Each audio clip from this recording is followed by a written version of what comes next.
Soy Pablo Lascurain y esto es El Arte de Entender, un espacio para cuestionar y reflexionar sobre los temas que más afectan nuestro día a día y que no tenemos presente. Hola, ¿qué tal? Bienvenidos a este episodio. El día de hoy vamos a hablar sobre las relaciones, pero con un nuevo elemento. Este elemento es la importancia de crear y vivir relaciones a través de nuestra individualidad como personas. En los últimos años, y es algo que no necesariamente históricamente ha sucedido tanto como ahora, es asumimos a la otra persona desde su grupo de pertenencia, algo que se conoce como política de grupo y que justamente lo que indica una política de grupo es que tu pertenencia a un grupo en particular te define como persona y te define como individuo, y entonces yo podría suponer o predisponer quién eres, cómo eres, en qué crees, cómo piensas, con base a qué grupo perteneces, ¿no? Y estos grupos de pertenencia no necesariamente estamos hablando de un partido político o de una cuestión así, sino se trata justamente de grupos que originalmente comparten una serie de creencias y que eventualmente van queriendo abordar más aspectos de esas creencias, ¿no? Originalmente nacen como con un enfoque muy específico, y ahorita vamos a ir revisando alguno de ellos, pero un poco esa es la premisa del día de hoy. La importancia de conectar y de vivir nuestras relaciones desde la individualidad y no desde el grupo al que pertenece cada uno de sus integrantes, ¿no? O sea, de entrada ya en su propia naturaleza las relaciones son complejas, son retadoras, pero también, bueno, por otro lado tienen como estas series de recompensas, de gratificaciones, de aportar a nuestro día a día y a nuestra vida muchas cuestiones positivas, ¿no? Hay esta cuestión en psicología que califica o agrega una serie de características que me gustaría compartirles a una relación entre dos personas, ¿no? La primera de la que habla es interdependencia, y en ese sentido de lo que se habla es de una dependencia emocional, física, financiera, de cuidado. Y aquí podría yo una primera reflexión sobre la mesa, y es la dependencia. Creo que hay esta cuestión de que se ha creado en el contexto social, en el contexto cultural sobre la dependencia, ¿no? Y como aún pasa en muchas situaciones, se toman los extremos de una situación, se toman como las cuestiones más críticas de una idea para asumir que esa es la idea, ¿no? Creo que estas interdependencias, no, cuando se habla de una dependencia a algo, quiere decir que están conectados y que esa conexión genera un impacto en la otra, ¿no? Pero no necesariamente quiere decir que está profundamente definida su supervivencia o su estabilidad por esa interconectividad, por esa interdependencia, ¿no? Entonces, el hecho de que en una pareja haya un cierto grado de dependencia, no una dependencia absoluta, sino cierto grado de dependencia, pues evidentemente es lo que crea tanto el entusiasmo como la dinámica de pareja, ¿no? Hay una dependencia entre una pareja en cómo se nivelan emocionalmente, en cómo se nivelan físicamente, en cómo se nivelan en muchas cosas dependiendo de la naturaleza de la pareja, ¿no? Pero me gustaría poner sobre la mesa que es imposible pensar que hay una pareja, que hay una relación humana en donde no existe ningún tipo de interconectividad entre las personas. Entonces simplemente son personas que se conocen, pero si las emociones de una no tienen ningún tipo ni de impacto, ni de conexión con la otra, ni tienen ningún grado de dependencia, pues evidentemente entonces no hay un vínculo y no hay una relación. La segunda es como la mutualidad, ¿no? Y habla un poco como de si tú estás conectado con otra persona, sea en una relación, pues yo calificaría para efectos del episodio del día de hoy que hablaremos de una relación emocional. ¿Qué quiere decir esto? Una relación donde dos personas deciden que van a compartir emociones, ¿no? Entonces, si hay una relación emocional, pues tiene que haber esta mutualidad. Y esta mutualidad básicamente habla de el que compartamos un sentido de propósito o de objetivos o de metas, pero tenemos algo en común que queremos lograr, ¿no? Queremos lograr profundizar nuestra amistad, queremos lograr construir una familia, queremos lograr acompañarnos en nuestras vidas, pero tenemos este elemento. Y el tercer elemento, que también creo que en general es muy mal entendido, es la intimidad. Me parece que el contexto popular, cuando hablamos de intimidad, automáticamente pensamos en muestras de afecto físicas o en sexo o en algún tipo de contacto físico, ¿no? Y ahí es donde pensamos que radica la intimidad. Y en realidad la intimidad es una capa más profunda que el contacto físico, pero sin embargo, por cuestiones culturales se asume que el contacto físico es, por excelencia, la muestra de que existe intimidad entre dos personas, lo cual evidentemente acaba siendo una falacia. ¿Por qué? Porque puede haber dos personas que tienen contacto físico, relaciones sexuales, y que no comparten una intimidad. Y por otro lado, puede haber dos personas que comparten muchísima intimidad y no han tenido una experiencia sexual o una experiencia de contacto físico, ¿no? Entonces, me parece importante que esta intimidad sucede igual entre amigos, igual entre miembros de una familia, igual entre una pareja, ¿no? O sea, creo que el componente más fuerte, por ejemplo, en una amistad profunda, importante, cálida, sana, es esa intimidad, es esa capacidad de ver la intimidad como la confianza y la seguridad de mostrarnos vulnerables ante alguien y saber que esa persona va a asumir esa responsabilidad de una forma bondadosa y amorosa que no nos va a poner en riesgo. Entonces, bueno, es interesante cuando alguien dice que se siente en su máxima vulnerabilidad cuando está sin ropa, lo cual otra vez es una creencia como bastante cultural. Creo que estar sin ropa no necesariamente implica una vulnerabilidad real. Creo que una vulnerabilidad real es mostrarte cómo sientes, cómo piensas, qué te da miedo, qué te hace sentir triste. Y creo que en ese sentido ahí es donde está esta intimidad. Y todos podríamos pensar que nuestros mejores amigos, nuestras mejores amigas, pues evidentemente tienen esta intimidad con nosotros, ¿no? Ellos saben lo que nos hace sentir mal a nosotros, lo que nos da miedo y viceversa, ¿no? Entonces, en ese sentido, esa es la intimidad de la que hablamos cuando hablamos de dos personas que están conectando y que justamente lo que buscan es crear una relación. Bien decía Stephen Covey, ¿no? Que la calidad de nuestras relaciones determina la calidad de nuestras vidas, ¿no? Lo cual hasta cierto punto es un reflejo de qué tan sanos y qué tan definidos estamos para conectar, pues nos hace conectar de forma sana y definida, ¿no? Que creo que son elementos fundamentales en el arte de querer, y no solo en el arte de querer a nuestra pareja, ¿no? Sino en el arte de querer a las personas con las que creamos un vínculo y creamos, pues, esta relación profunda que buscamos para enriquecer un poco nuestra vida, ¿no? Ahora, ¿se acuerdan que hace unos momentos les decía yo, les hablaba yo de la política de grupos, ¿no? Y de cómo cada vez más empieza a existir como esta preponderancia de asumir a otra persona desde su pertenencia a estos grupos, ¿no? Entonces, bueno, hay un montón de grupos. Creo que principalmente, más recientemente, la pertenencia a roles de género, hoy por hoy, me parecería que es la política de grupo más preponderante cuando se habla de relaciones personales. Lo que se espera de ti que hagas o que cumplas como hombre, como mujer, me parece que se vuelve un tema en donde primordialmente se asume desde ahí quién eres y se asume desde ahí lo que aportas.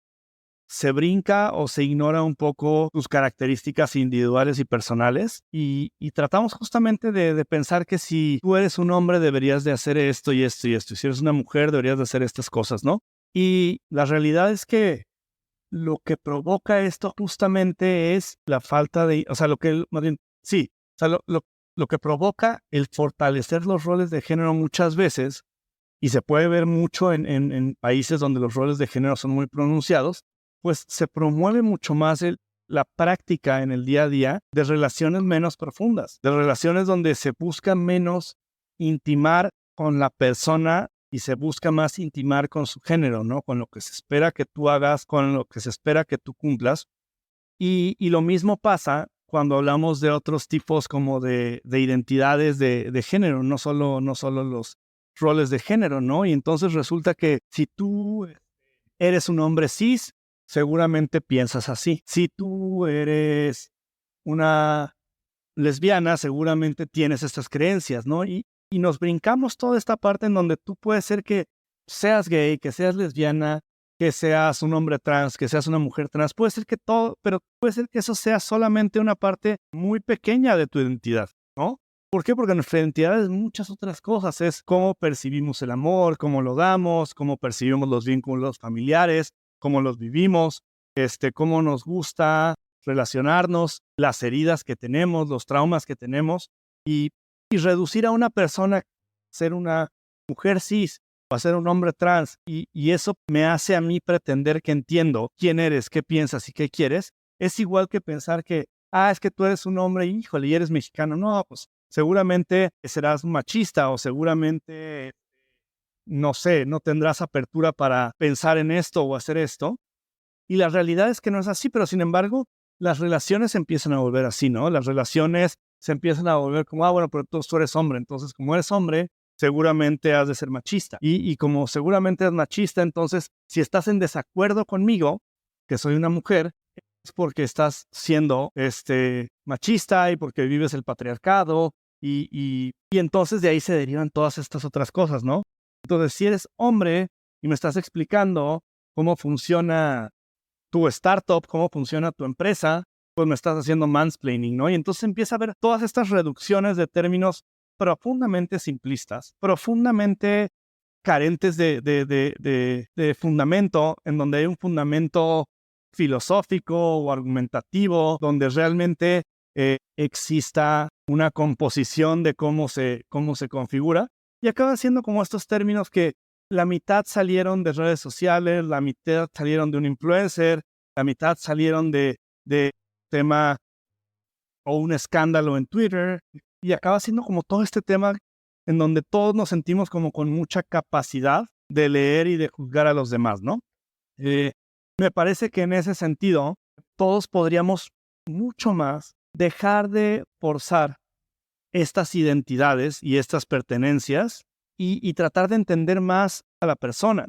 El problema es que hay estas ideas en donde la mayoría de las personas con las que podemos hablar dicen, no, es que yo sí estoy de acuerdo en esta parte, pero en esta parte no. Pongamos, por ejemplo, los roles de género, ¿no? Y hay quien dice, mira, pues yo la verdad es que no estoy de acuerdo con los roles de género porque a mí no me gusta, no sé, a mí no me gusta que mi pareja, que es una mujer, cis, trabaje.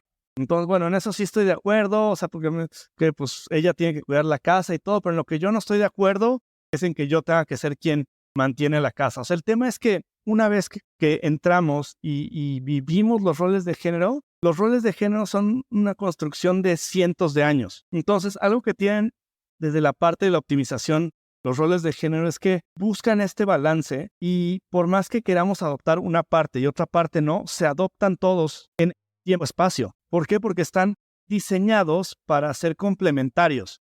Entonces, imagínate que tú estás tratando de crear algo o abriendo una caja fuerte y le estás dando vueltas, y entonces por más que tú no quieras que esa sea la combinación, llega un momento en el que das una vuelta y las piezas se alinean y abre la caja fuerte.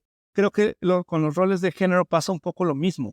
Tú puedes decir, es que yo voy a hacer mi propia variación de los roles de género, yo los voy a vivir de mi propia forma con mi pareja y son muy distintos. Vas a acabar cayendo en generalmente, o más bien mayoritariamente, en lo mismo, porque es donde hace match y donde se nivelan y se alinean, ¿no? Entonces, me parece que en ese sentido, si bien tenemos por un lado como las ganas del sentido de pertenencia, las ganas de encontrar como un grupo que nos represente o que nosotros podamos como proactivamente sentirnos identificados, por otro lado también tiene que existir esta parte en donde antes que ser hombre cis, antes que ser mujer trans, cualquier significativo que tenga para ti tu género, tu identidad, tienes otras muchas cosas que son mucho más que tu rol de género o que tu identidad de género. Esas son una parte de un rompecabezas, no sé,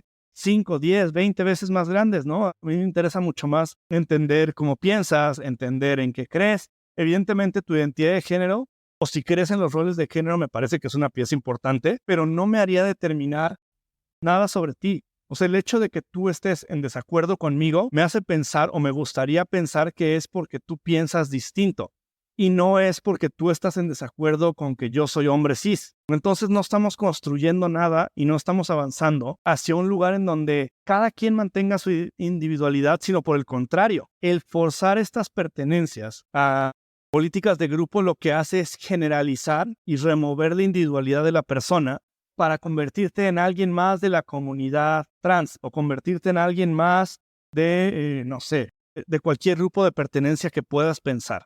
Pero complica más la situación.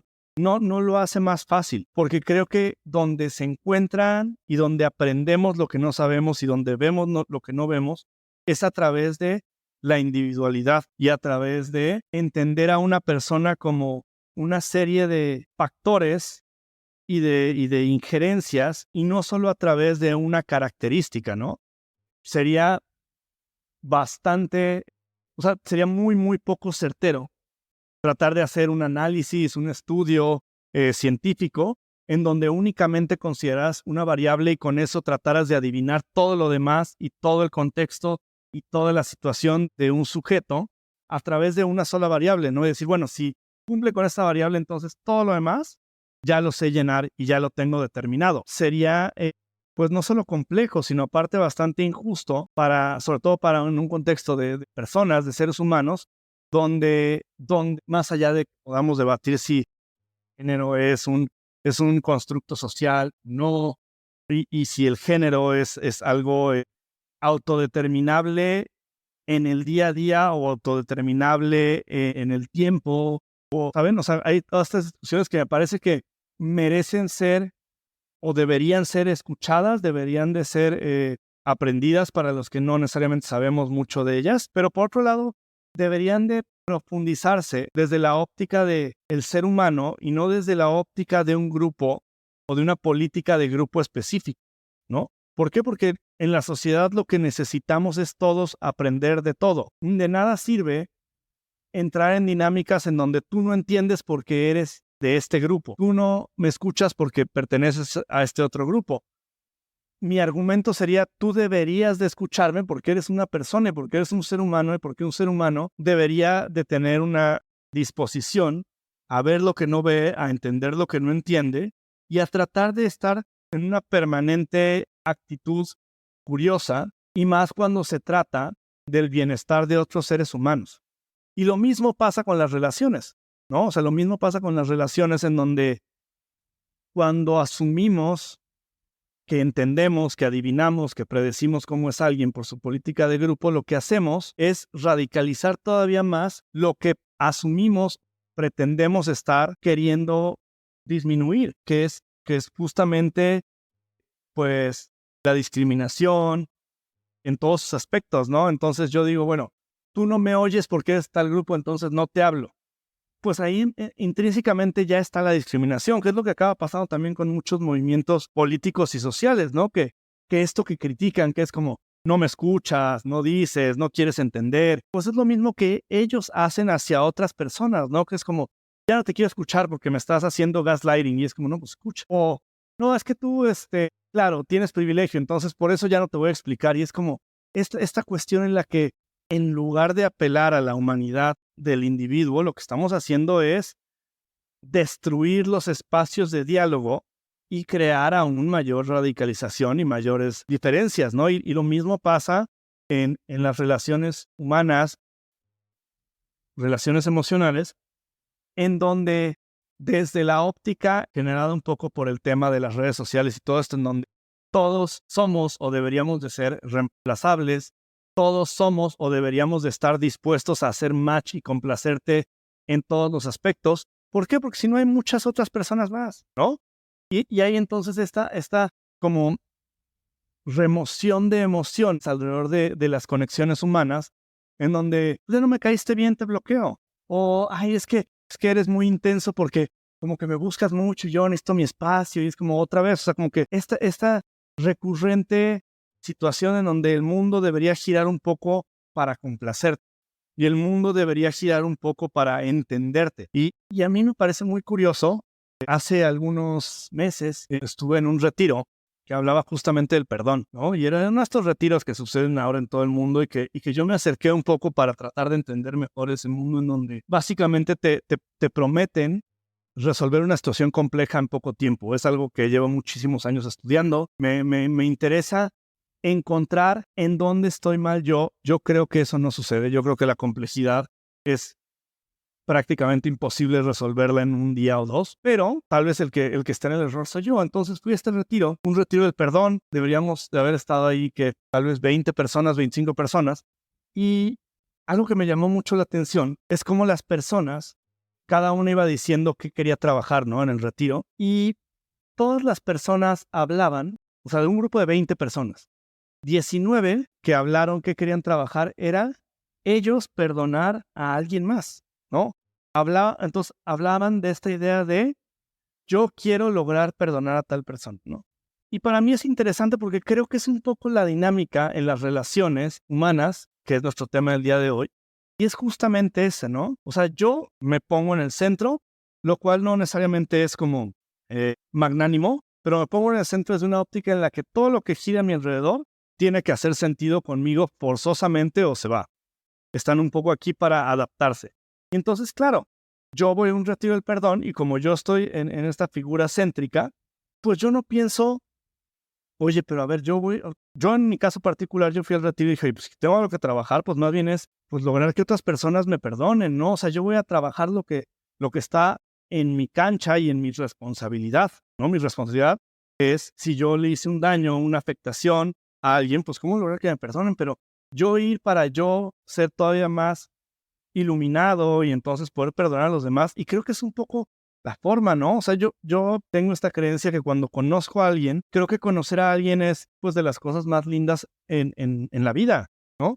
Y creo que conocer a alguien requiere tiempo, requiere entusiasmo y requiere decisión. Y sin embargo, es algo muy poco, yo no he encontrado que para nada sea eso el status quo. Yo creo que hoy por hoy, y esta sería la reflexión del episodio del día de hoy, yo creo que hoy por hoy el conocer a alguien está denotado, está como conceptualizado como si tengo tiempo, si no tengo nada mejor que hacer, si no se interpone en mis espacios definidos de familia, amigos, tiempo solo, tiempo sin ejercicio. O sea, si no me afecta en nada, si no requiere ningún tipo de compromiso de mi parte de tiempo, de atención, de entusiasmo, sí, tal vez lo hago. Tal vez lo hago porque tal vez a la mera hora me da flojera. Entonces ahí está, pues desvalorización por la conexión humana, sumado a que asumimos que si tenemos algo, pues ya no tenemos por qué esforzarnos, ¿no? Entonces es como, bueno, pues yo ya tengo mis amigos, pues yo para qué le voy a echar ganas y conocer a alguien, pues yo ya tengo mis amigos, ¿no? Y lo mismo pasa cuando alguien nos ayuda, es como, oye, pero a mí me están ofreciendo ayuda a 20 personas, pues oye, pues que a ver quién me convence, a ver quién me convence de que salga con ellos, a ver quién me convence de que me deje ayudar por ellas, ¿no? Y es esta parte en donde vamos perdiendo la profundidad y la capacidad de construir vínculos, en donde lo importante es la persona y lo importante es el individuo y por llamarlo de algún modo la transacción individual. Entonces, el hecho de que tú tengas muchos pretendientes no hace que tus pretendientes valgan menos. El hecho de que tú tengas muchas ofertas de trabajo no hace que quien te ofrece un trabajo valga menos. Y sin embargo, esa es un poco la conceptualización que estamos teniendo hoy sobre las relaciones humanas. El hecho de que tú tienes muchas alternativas hace que no tengas que ser atento o ser respetuoso o dedicar tiempo o ser entusiasta. Y eso, pues bueno, acaba creando situaciones en donde las relaciones no florecen y no construyen. Entonces, espero que se queden hoy un poco con esa reflexión. Espero que piensen que cada persona, cada individuo, sí, evidentemente hay individuos con los que no conectamos, con los que no tenemos la posibilidad de crear un vínculo, pero creo que cuando encontramos esa posibilidad, seamos curiosos y seamos bondadosos en entender a la persona más allá de si es de la religión judía o católica o si es de este lugar de de la República, o si es de este país, o si es del otro, o si, porque si es de este país seguro es así, y si es de la comunidad gay seguro es así, si es de la comunidad trans seguro es así, si creció no sé, en una escuela privada es así, si ya fue a terapia es así, y creo que en realidad estos constructos sociales que son como generalidades, en la mayoría de los casos en la profundidad de la persona desaparecen. Entonces, sean entusiastas, busquen a las personas, sean bondadosas y generosas con su tiempo y van a ver que por lo menos lo que van a lograr, creo yo, y no es que yo lo haya probado, pero me parece que por lo menos una de las tareas más difíciles en la vida es construir un día a día que nos haga sentir felices y plenos, y creo que parte de eso es apelar a las emociones y las sensaciones que nos hacen felices todos los días. Y creo que el entusiasmo y la amorosidad son dos de estas principales emociones que, más allá de que las cosas salgan bien o mal, son fundamentales y son pilares en la felicidad de todos los días. Acompañarme en este episodio, y como siempre, si tienes alguna pregunta o algún comentario, solo tienes que entrar a pablolascurain.com/pregunta y me encantará saber qué estás pensando.